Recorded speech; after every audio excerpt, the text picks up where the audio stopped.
Alrighty.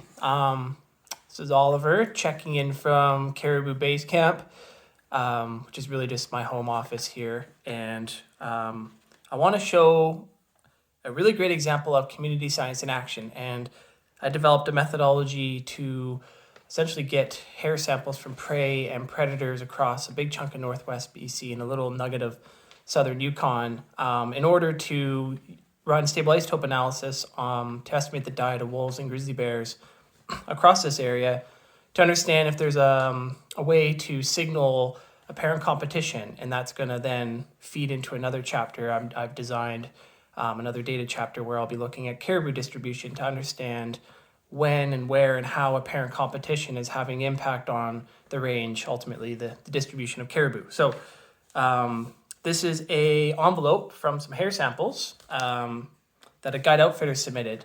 And this is really exciting for me because it's time these come in the mail. I never know what I'm going to get. And it's really fun to open these up. So we're going to do this together.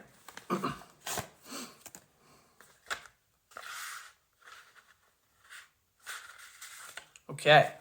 Looks like we've got a moose from September from in and around Tweedsmuir Park. So there you go. There's a prey hair sample that I will then send to the lab, and they will give me some data, and I'll be able to figure out the stable isotope signature. And the next one is, oh, nice. Hoo-hoo.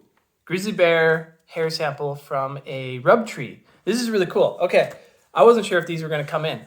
Part of this project is working with guide outfitters, trappers, local hunters, and basically setting them up with these sample kits that I've created. So this is my methodology to get hair samples.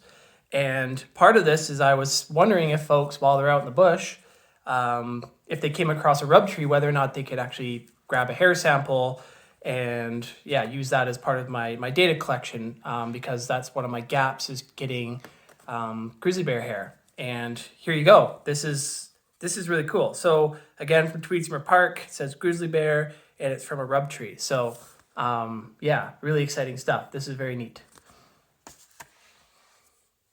This is Oliver checking in from my other office here in Prince George at the University of Northern British Columbia.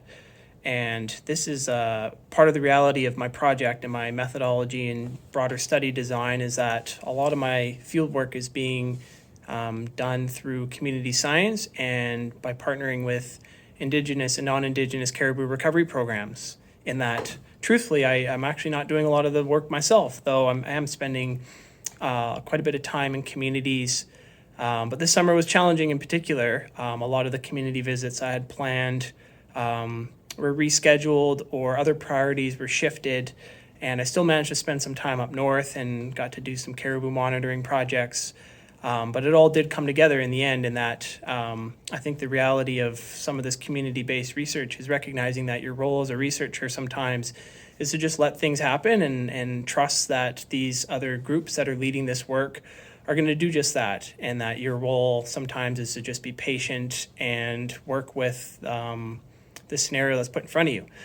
And I just wanted to take a chance here to thank WCS Canada and the Weston Family Foundation for this fellowship and this opportunity to carry forth my research in partnership with WCS Canada, and that I believe that putting an emphasis on community-based research projects like mine is a really positive step forward.